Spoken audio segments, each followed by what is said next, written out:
Iraq की तंजीम हशद अल शाबी, जिसका अंग्रेजी में नाम पॉपुलर मोबिलाइजेशन फोर्सेस है, हशद अल शाबी की तश्कील दाइश के खिलाफ अमल में लाई गई। 2014 में दाइश ने इराक के बड़े हिस्से पर कब्जा कर लिया। आलिम आयतुल्लाह सिस्तानी ने जिहाद का फतवा जारी किया। इराकी वजीर आजम नूरी अल मालिकी ने हशद अल शाबी की बुनियाद रखी। ये फोर्स मुख्तलिफ मलेशियाओं पर मुश्तमिल है, जिनमें ज्यादातर शिया ग्रुप्स शामिल हैं। ईरान के इस्लामी इनकलाब गार्ड्स ने हशद अल शाबी को मुनज़्ज़म किया।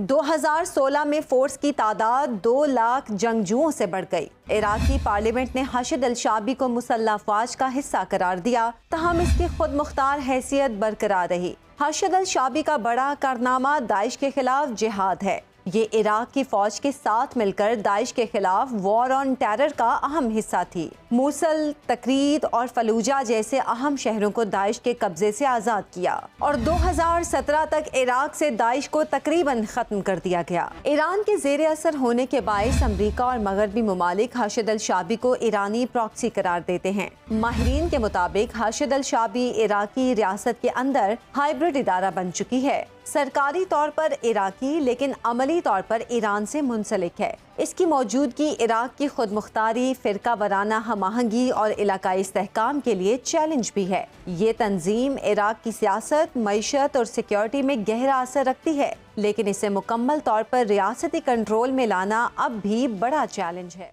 इराक की तंजीम हशद अल शाबी, जिसका अंग्रेजी में नाम पॉपुलर मोबिलाइजेशन फोर्सेस है, हशद अल शाबी की तश्कील दाइश के खिलाफ अमल में लाई गई। 2014 में दाइश ने इराक के बड़े हिस्से पर कब्जा कर लिया। आलिम आयतुल्लाह सिस्तानी ने जिहाद का फतवा जारी किया। इराकी वजीर आजम नूरी अल मालिकी ने हशद अल शाबी की बुनियाद रखी। ये फोर्स मुख्तलिफ मलेशियाओं पर मुश्तमिल है, जिनमें ज्यादातर शिया ग्रुप्स शामिल हैं। ईरान के इस्लामी इनकलाब गार्ड्स ने हशद अल शाबी को मुनज़्ज़म किया।